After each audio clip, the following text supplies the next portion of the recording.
Egipto era el imperio más poderoso del mundo conocido. Sus templos tocaban el cielo, sus dioses eran temidos y sus ejércitos parecían invencibles. Pero bajo esa grandeza, escondido entre piedras y sudor, existía un pueblo esclavizado, cuyo sufrimiento sostenía toda esa gloria. Eran los hebreos. Generaciones enteras habían nacido y muerto sin conocer la libertad, levantando ciudades que jamás llamarían hogar. Aún así, crecían, a pesar del cansancio, del dolor y de los látigos, seguían multiplicándose. Y eso despertó el miedo del faraón. No un miedo inmediato, sino uno más profundo, el temor a perder el control. Convencido de que la opresión ya no era suficiente, ordenó algo impensable. Todo niño varón hebreo que naciera debía morir. El Nilo, fuente de vida, se transformaría en instrumento de muerte.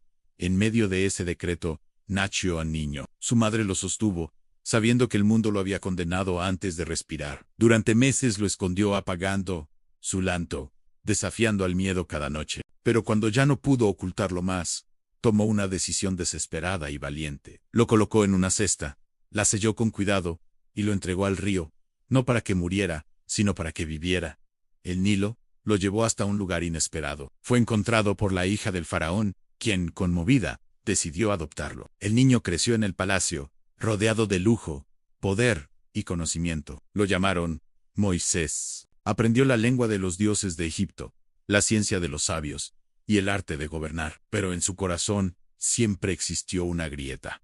Sabía que no pertenecía del todo a ese mundo. Un día, ya adulto, vio a un capataz golpeando brutalmente a un hebreo. Algo se quebró dentro de él. Actuó impulsivamente matando al egipcio. Al darse cuenta de lo que había hecho, huyó al desierto, dejando atrás palacios y privilegios. Pasaron los años. Moisés se convirtió en pastor, aprendiendo el silencio, la paciencia y la humildad. Creía que su historia había terminado, hasta que una voz lo llamó desde una zarza ardiente que no se consumía. Allí, Dios le habló, le recordó quién era y de dónde venía. Le dio una misión imposible: regresar a Egipto y liberar a su pueblo. A Moisés dudó. No se creía digno, ni capaz, ni fuerte. Pero la voz fue clara. No estaría solo. Moisés volvió. Se presentó ante el faraón, el hombre que había sido como un abuelo para él, y le habló con firmeza. Deja ir a mi pueblo. El faraón se rió. ¿Quién era ese pastor para desafiar al trono de Egipto? Su negativa fue inmediata. Y entonces comenzaron las señales. El agua se volvió sangre. Las ranas cubrieron la tierra. La oscuridad cayó sobre el reino. Plaga tras plaga, advertencia tras advertencia. Pero el corazón del faraón se endureció. Finalmente llegó la noche más terrible. El primogénito de cada casa egipcia murió. El grito de dolor recorrió el imperio. Egipto se quebró. El faraón, derrotado, permitió que los hebreos se marcharan. Miles de personas abandonaron la tierra de su esclavitud, caminando hacia lo desconocido, guiados por una columna de fuego y una nube.